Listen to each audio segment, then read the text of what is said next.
ሐሳብ ሰጠዋል እሳቸው። ስለዚህ ምናልባት ሲመለሱ ኢንተርቪውን ካደረጉ ጥሩ መንገድ ወጣዋል። ለአንድ አስቸኳይ ጉዳይ ገጥሟቸው ነው የወጡት። በዛ ጉዳይ ላይ የተነጋገርነው ከእሳቸው ጋር ምናልባት ወደ አዲስ አበባ በቅርብ የሚመጡበት አጋጣሚ ያለ መሰለኝ። ከሊቃውንቱ ጋር የሚወያዩበት ነገር ይፈጠርና መስተካከል ካለባቸው ወጣው ይቅርታ እንደሚጠይቁ አምናለሁ እኔ። ምክንያቱም ራሳቸው ባንደበታቸው ያሉት ነገር ስላለ ማለት ነው። ያሉት ነገር ምንድነው? በቃ እታረማለሁ ማለት ነው። እኔ በሊቃውንቱ ዘንድ አሁን በቲክቶክ በሚጮኸው ሰው ሳይሆን በሊቃውንቱ ዘንድ ተወያይተን ያን ነገር ልክ አለመሆኑ አባቶችን ልክ አይደለህም መንገድ ተሳስተሃል ከተባሉ እኔ አንድ ደካማ ሰው ማልመለስበት ምንም ምክንያት የለም የሚል ቀና መልስ ነው የሰጡ። ይሄ ደግሞ መልካም ይመስለኛል እኔ። ስለዚህ ምን ይመስለኛል ከዚህ ከጉባኤ እዚህ በጎንደር ሊቃውንት ዘንድም ውይይት ይደረጋል ብዬ አስባለሁ በቅርብ። ምክንያቱም ኢሹ ከባድ ኢሹ ስለሆነ የሚነሱ ሀሳቦችም ይኖራሉ። እሳቸውም ለመታረምና ወደ ትክክለኛው መንገድ ለመመለስ ቀና አመለካከት ያላቸው ሰዎች እንደሆኑ ከሀሳባቸው ተረድቻለሁ። ያለው ነገር ይሄ ነው። እሺ ትናንትና በነበረን በዚህ ሀሳብ ጥያቄ ዘመተን በዚህ ቤት ተገንተን ሀሳብ እንዲሰጡን ቀጠሮ ይዘን ነበር። በቀጠሯችን መሰረት እሳቸው ከጎንደር ተነስተው ወደ ባህር ዳር ላይ ናቸው ያሉ። ባህር ዳር ደግሞ ከመምህር ከኔታ ከሊቀ ሊቃውንት ገብረ ኪዳን ጋራ የሆነ ፕሮግራም አላቸው። የሚያስመረቁት ሆስፒታል አላቸው። በዛ ቦታ ላይ ተገኝተው ከኔታ ገብረ ኪዳን ጋርም ተገናኝተው ምን ይመክራሉ፣ ምን ይዘክራሉ፣ ምን ይወያያሉ፣ ምን መልስ ይመጣል የሚለውን እንጠብቃለን። ግን እኛ አጀንዳችን ለጊዜው ይሄን እንድታውቁት የሚል ሐሳብ ይዘመተን ነው። እሳቸውን አሁን ትክክል ናቸው አይደሉም ለሚለው ነገር ራሳቸውን መልስ እንደሰጡ ነው የማስበው። ይምጡ፣ ይሞግቱኝ፣ ይጠይቁኝ። ለሞግቱ በቂ ነኝ፣ መረጃ አለኝ። ማንም ሊቃውንት ይምጣ በበቂ ከረታኝና ካሸነፈኝ የማልመለስ የለም። ከረታዊ ካሸነፍኩኝ ሁላችሁም የኔን ሐሳብ ተቀበላችሁ ትማራላችሁ የሚል ሐሳብ ነው ያላቸው። ለመማር ዝግጁ መሆን ጠይቃል። አይ ሐሳባቸው ደግሞ ለመከራከር ነው። ይሄን ነው ነገር እያነሳን ያለን። እስቲ ሌሎች ሐሳብ ያላችሁ ሰውሩ። እየሰማው ነበር። የሚገርም የሁለታችሁንም በተለይ አሁን የፓውሊ እንዳጋጣሚ ሆኖ ሪካርዱን ብታመጣው ደስ ይለኝ ነበረ፣ ግን እንደማምን ውስጤ ይሰማኛል። ምክንያቱም አንዳንዴ ምናልባት ኩኑ ከመጠቢባን በሚለው ሂደ ከሆነ እንደማይጠቅም ጳውሎስ እየነግርሃለሁ። ምክንያቱም ቀድመን ነው እኛ ማጠር ያለብን። እሳቸው ይህን ተናግረው ከሆነ ደግሞ የሚገርም ንግግር ነው የተናገሩት። የሚሞግተኝ ካለ የሚያሳምነኝ ወይ ካለ ኮንቪንስ እንግዲህ በሊቃውንቱ ዘንድ ከተጻፈው ማንም እስካሁን የተጻፈ ጾታ አላቸው የሚል የለም። በሚስጥረ ስላሴ ወይም በዶክትሪን ኦፍ ሆሊ ትሪኒቲ ላይ አጋዕዝተ ዓለም ስላሴ በየትኛውም ክፍለ ዘመን ለተነሱት ጥያቄዎች ቤተክርስቲያን መልስ ሰጥታበታለች። በነገራችን ላይ ትናንት አንትሮሞፊያዝም የሚባሉት የሰውን ባህሪ ለእንትን ስለሚሰጡ ነው ተቸግራ የነበረችው ቤተክርስቲያን ለእግዚአብሔር። ለዛም እነ ቄርሎስ እነ አትናቴዎስ ሌሎቹን በርካታ ሊቃውንት መልስ ሰጥተውበታል። ስላሴ ጾታ የላቸውም፣ ስላሴ ጾታ አላቸው እንደማይባል አስረግጣ ነው ቤተክርስቲያን የምታስተምረው። ስለዚህ የሚሞግተኝ ካለ እንዲህ ካለ አሉ ማለት ምናልባት እሳቸው ላይ ያለው አዲስ መጽሐፍ አለው የሚለው ነው ራሴ በጣም እየገረመኝ ነው። ምናልባት ሊቀ ሊቃውንት ሲባሉ ሊቀ ሊቃውንት ዕዝራ ሌሎቹ ካላዩት እሳቸው ያዩት አለ ወደሚል አልጠራጠርም። ግን ጠብቃለሁ በጾም በጸሎት እንዳይወገዙ እናደርጋለን፣ በፍቅር እንስባቸዋለን። ምክንያቱም ሊቃውንቶቻችን እንዳናጣ አንድ ሊቅ ማለት ብዙ ነገር ግን ደግሞ ሊቅ ሆነው አሪዮስም ሊቅ ነበር፣ የመላእክት አለቃም ሳጥናኤል ነበር፣ ይሁዳም ሐዋርያ ነበር። አንደነቅም፣ የነበረ የታመነ ነው። እንደሚመለሱ የሚከራከረኝ ካለ ይሄ በጣም ደስ ይላል። አሪዮስ ባጠፋ ጊዜ እስኪና ወንድማችን ምን ትላለህ ነው የተባለው። በዛ ጥያቄ ተጠይቆ በሊቃውንቱ ጉባኤ ተደርጎ ነው ረተው ያወገዙት። እሳቸውን ማንም ተነስቶ አያወገዛቸውም። የቤተክርስቲያን አባት እንደመሆናቸው ምንፍቅናም ካስተላለፉ ማንም እንትን አይቀበላቸውም። ሁላችንም እናወግዛቸዋለን፣ አንቀበልም።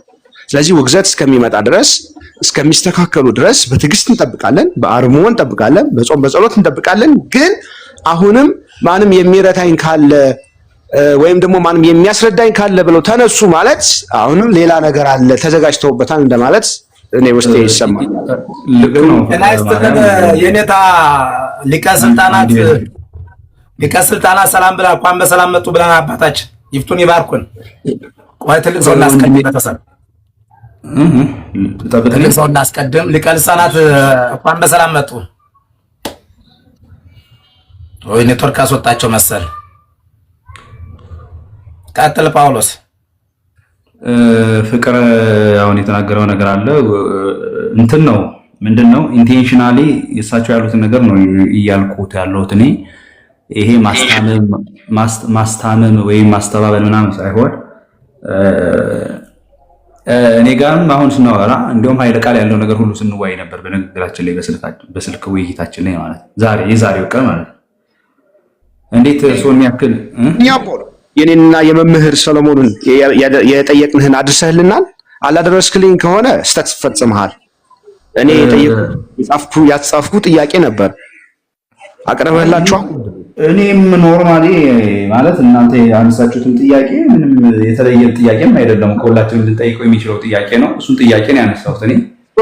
አንስተህላችኋል? እኛ የጠየቅንህን ነግሃችኋል? ኦፍኮርስ ሙሉ ጥያቄውን ያው መንገድ ላይ ስለነበሩ ኮኔክሽን ተቋረጠ። ጥያቄዎች ግን ኦልሞስት 4-5 ጥያቄዎች ተነስተው አውርተንባቸዋል። ባጭሩ እሳቸው አሁን ያሉበት እንትን ምንድነው ዳይጸልሳን አይደለም አንደዚህ ቆም እናድርገውና እስኪ ክርስቲያናዊ አባታችን ስለመጡ እሳቸውን እናናግርና ወደ ሀሳባችን እንሄዳለን። ክርስቲያናዊ አባታችን እንኳን በሰላም መጡ። ሊቀ ስልጣናት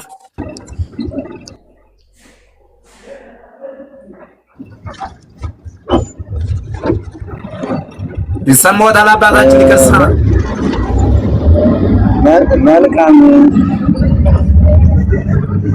አዎ ይሰማኛል። እንደምን አደራችሁ?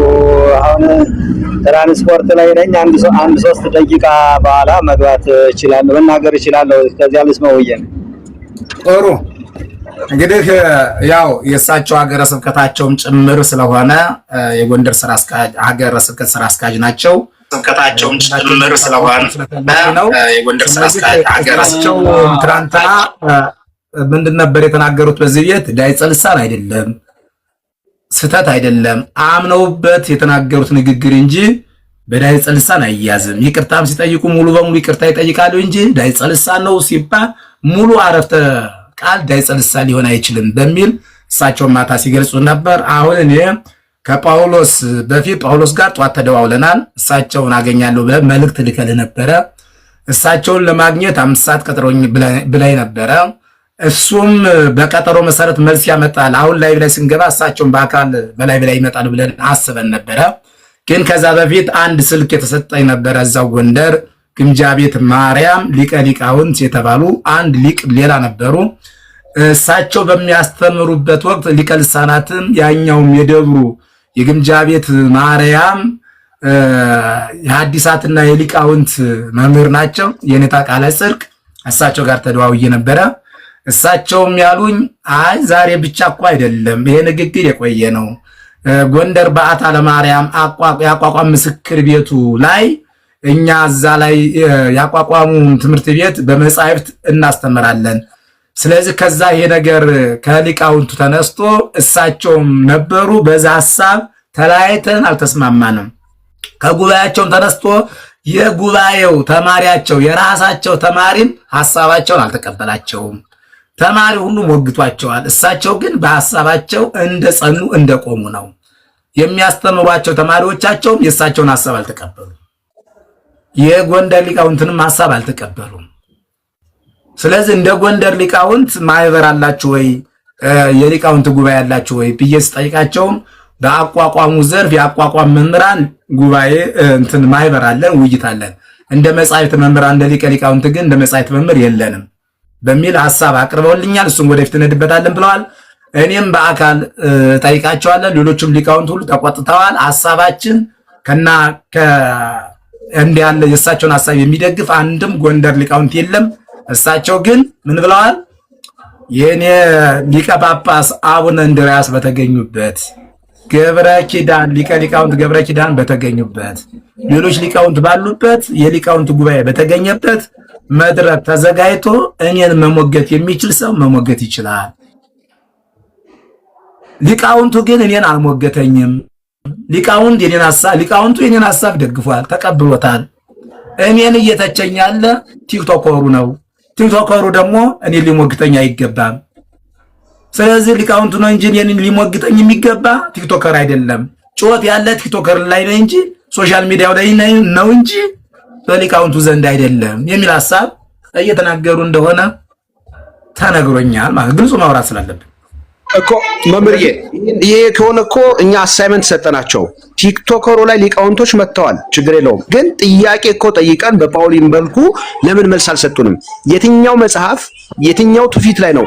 የትኛው ዶግማ ላይ ነው? የትኛው ቀኖናዊ መጽሐፍ ላይ ነው ሥላሴ ጾታ አላቸው የሚል? መጀመሪያ ይህንን እንደ ርዕስ ልከን ነበር ለጳውሊን። ጳውሊን በክብር ጠይቀሃለሁ። እሱን ፍቅሩ ምንድነው መረጃ አለኝ ብለዋል። መረጃውን ከጳውሎስ ሳይሆን የምናገኝ ጳውሎስ እንደኛ ጠይቋቸዋል። የተሰጠውን ሁሉ በአደባባይ ይዞ ላይወጣ አይችልም። ምክንያቱም በላክነው ልክ እሳቸው በጠየቀው ልክ አቋማቸው እንደጸና ነው ካለ በቂ መልስ ነው ለኛ ጳውሎስ ይዞ ይመጣ። ይኸውላችሁ ወንድሞቼ ምንድነው መሰላችሁ አሁን ኖርማሊ እኔ አሁን ቅድም በስልክ የለሁም ይቅርታ መንገድ ወጣው ሲሉኝ ጥያቄዎችን አቅርቤላችኋለሁ። ማለት ሥላሴ ጾታ አላቸው ብለው ያስተማሩበት ከየትኛው ኦርቶዶክሳዊ ዶግማ ያገኙት ነው? ከየትኛው ጉባኤ የተማሩት ነው? ከየትኛው ቅዱስ አባት የተገኘ አስተምሮ ነው? ማንስ ይደግፈዋል? መረጃና ማስረጃዎችስ ምንድን ናቸው? የሚሉ ጥያቄዎችን ሁሉ አቅርቤላችኋለሁ። ከዛ ባሻገር እዛው ላይ ሲናገሩ ፍጹም አካል ፍጹም ገጽ የሚለው ቃል መለኮታዊ ረቂቅ ሕልውናውን ለመግለጽ ነው እንጂ የእያንዳንዱ የጾታዊ እንትናቸውን ለመግለጽ ነው ወይ? የመለኮታዊ ረቂቅ ሕልውናቸውን ለመግለጽ አይደለም ወይ? ሥላሴ ጾታ አላቸው ሲሉ አብና መንፈስ ቅዱስ ሥጋዊ አካል አላቸው እያሉን ነው ወይ? ፍጹም አካል ፍጹም መልክ ፍጹም ገጽ ማለት ምን ማለት ነው? ይህ ሰዋዊ አካልና መልክ ነው ወይ? በእርሱ አመለካከት ረቂቅ መለኮታዊ አካል አላቸው ማለት ምን ማለት ነው? ይሄን ሁሉ ነው ይስጠይቃቸው የነበርና እግዚአብሔር መንፈስ ነው ብለን ዮሐንስ ከነገረን እርስዎ ያንን መንፈስ ሥጋዊና አካላዊ ውስንነት እንዳለበት ሁሉ ጾታ አለው ማለት ይሄ ኑፋቄ አይደለም የሚል ጥያቄዎች ሁሉ አቅርቤላቸዋለሁ ለእሳቸው ማለት ነው። እሳቸው ምንድነው እንደ እንትን ያዙ እንደ መከራከር አድርገው የሚሉት ንግበር ሰራር አርያን ወአምሳሌ የሚለው አለ አይደለ? እዛም ላይ መጽሐፍ ቅዱስ እንትን ላይ የተናገሩት አውደ ምሕረት ላይ የተናገሩት አርያና ገጽ ስላላቸው ነው። የሰው ልጅ እኮ እንደዛ አዳምና ሔዋንን የፈጠሩበት በራሳቸው አካልና አምሳያ አይደለም የሚል መነጋገሪያ እንትን ማብራሪያ ነገር ለመስጠት ሞከሩ። ይሄም ለኔ አላሳማኝም። ከዛ ደግሞ የቅዱስ አትናቴዎስ አንቀጽ 8 ላይ ያለውንም ለእግዚአብሔር አካል አለው፣ ዓይን፣ ጆሮ አለው፣ አፍንጫ አለው ይል የለው ወይ? ለዛ እኮ ነው እኔም መረጃዎችና ማስረጃዎች ከመጽሐፍት ውጭ አይደሉም የሚል ጥያቄ አመጡ። ይሄ ማለት ሐሳቤ ዳይጸ ልሳን አይደለም እያሉኝ ነው እንግዲህ ማለት ነው። ወይም ደግሞ በስህተት በስሜት ጳውሎስን አስቆመና ለኖህ አመሩ ምን እያልከን ነው? እስቲ ቆይ ከአንተ በታች እንዳለ ኮሜንት ላይ የሚጽፍ እኔ በጣም የሚያናድደኝ አንድ ሰው ላይ ገብታችሁ ተቀምጣችሁ በቃላችሁ መናገር ስትችሉ በኮሜንት የምትመጠመጡ ሰው ፈሪ ነህ። ወርደህ ሄድክ ሐሳብህን መግለጽ ስትችል ፈሪ ሰው ደግሞ ሐሳብ የለውም። ስለዚህ በኮሜንት ስትመጠመጥ ስላየው ነው ጳውሎስን አስቆሜ ልጠይቅ የፈለኩኝ። ስለዚህ ፈርተህ ሄደሃል። ቻው፣ ሰላም እደር። አትርመጥመጡ በኮሜንት እናውቃለን የምትሉ ሰዎች መጣችሁ፣ የቤቱ ክፍት ነው፣ ይሰጣቸዋል፣ መግባት ትችላላችሁ። ጳውሎስ ጨርስ። ስለዚህ ቅዱስ አትናቴዎስን ምዕራፍ አንቀጽ 8 ላይ ያለውን ነገር በድጋሚ ያነሱልኝ። ለእግዚአብሔር አካል አለው፣ ዓይን፣ ጆሮ አለው፣ ይኸውም ሁሉም መልከ ጽዱቃት ነው የሚለው የተለየና የታወቀ መልካት አሉት ነው የሚለው የሚል መከራከሪያ ያነሱ። ይሄም ደግሞ ከዚህ አንጻር የታየበት ለዚህ ጾታ አላቸው ብሎ ለመናገር ማብራሪያው እንደ መረጃ እንደ ማስረጃ የሚቀርብ አይደለም የሚል ጥያቄ እኔም ጠየቅኳቸው። በዚህ መካከል ግን ምንድነው መጨረሻም ላይ ያሉ እኔ አንድ ሰው ነኝ፣ እኔ አንድ ተራ ሰው ነኝ። በሊቃውንቱ በእነ አቡነ እንድርያስ ዘንድ ቁጭ ብዬ ተነጋግረንበት ተወያይተንበት ልክ አለመሆኑ ከተረዳው የማንመለስበትና ወደ መንገድ የማልገባበት ምንም ምክንያት የለም የሚል ሐሳብ መጨረሻ ላይ ሰጡ። ጥያቄዎችን አቅርቤላቸዋለሁ። ጥያቄዎች ላይ ግን ያነሱት መልስ እሳቸው አሁንም ሥላሴ ጾታ አላቸው በሚለው አቋማቸው ላይ እንደጸኑ መሆኑ ነው። ይሄ በብነው በስልክ ነው። በእርግጥ በተቆራረጠ ሐሳብ ነው። በስልክ መንገድ የሚስለው ሙሉ ሐሳባቸውን መውሰድ አልቻልኩም። ግን እንዲህ አይነት ሐሳብ አለ። ከዛ ባሻገር ግን ስራ ላይ ስለሆንኩ ልወጣ ስለሆነ አንድ ሐሳብ ሰጥቼ መውጣት ፈልጌያለሁ። ምንድነው አንዳንዴ እንዲህ አይነት ነገሮች ሲነሱ የምንናገራቸውን ቃላቶች በጣም ጥንቃቄ ማድረግ ይገባናል ይመስለኛል። በጣም ብዙ አይነት ሚዲያ ላይ እያየሁ ስለሆነ በጣም ብዙ አይነት ጽንፍ፣ በጣም ብዙ አይነት ነውር የሆነ ነገር ስለ እውነቱ የቤተክርስቲያን ሕልውና ስለተነካ ሳይሆን ግለሰብ ተኮር የሆነ አይነት ነገር ወደ ግለሰቦች ማንነት መሄድ ከዛ ወደ ብሔርና ወደ ማንነት መሄድ አይነት ነገር በጣም እያስተዋልኩ ነውና ይሄ ልክ አይደለም። እንደዛም ከሆነ አንደኛ አይጸዳም አይነጻም። አንዱ ሲወድቅም መቼም ከመካከላችን የሆነ ቀን የሆነ ሰው መውደቁ አይቀርም። ሲወድቅ ደግሞ እንደ አይነት የተለመደ ማንነትና ባህሪ ያለው ሰው ነገም በእኛ ላይ ነው ነገሮቹ ሁሉ የሚነሱትና እንደ ሐሳብን ብቻ መሞገት ቢለምድብን ጥሩ ነው። አመለካከቶቻችንና እንትኖቻችን ከእውነትና ከእውቀት ጋር ሆኖ ቤተክርስቲያን ሰዎች መመናን እንዳይደናገሩ እኛ ማድረግ የሚገባን ነገር እንደ አይነት ጀስቲፊኬሽኖች ስለሚያስፈልጉ ነው። እኔም ስራዬን ትቼውን ወደዚህ ያለሁት ምናልባት ስልክም ስላለኝ መምህር ሶሎሞን ካንተ ጋር የምናወራቸው ነገሮች ካሉ እናወራለን። እሳቸውን ፈቃዳቸው ከሆነ ከመንገድ ሲመለሱ ፈቃዳቸው ከሆነ ምናልባት እሳቸውም ጋር እንዲሁ ላይ ገብተን እንድንወያይ እንሆናለን። ከዛ ወደ አንድ መስመር እናልፋለን። ከዛ ውጭ ግን ትናንትናም ስለው የነበረ ይወገዙ እንትን ይበሉ እንደዛ ይበሉ እንደ 40 ዓመት የተማሩ ሊቅ እኮ ናቸው። ምንም ቢሆን ቤተክርስቲያኒቱ ኢንቨስት አድርጋባቸዋለች። እድሜ ዘመናቸውን ቤተክርስቲያኑ ሲያገለግሉ የኖሩ ሊቅ ናቸው፣ የተመሰከረላቸው ሊቅ ናቸው። ስለዚህ የሆነ እንትን ተነስቶ እንደዛ ይሁን እንደዚህ ሆኑ ማለት እኛ ፈራጆች መሆን የለብንም። እንደ ሐሳብ ግን ልክ አልሰሩም፣ ልክ አላሉም፣ ልክ አላስተማሩም፣ የቤተክርስቲያኒቱን መስመር የሳተ ትምህርት አስተምረዋል ብለን እንሞግታለን። እየሞገትን ነው የምንገኘው የሚል ሐሳብ አለኝ። ይቅርታ ይወስዳል በዛ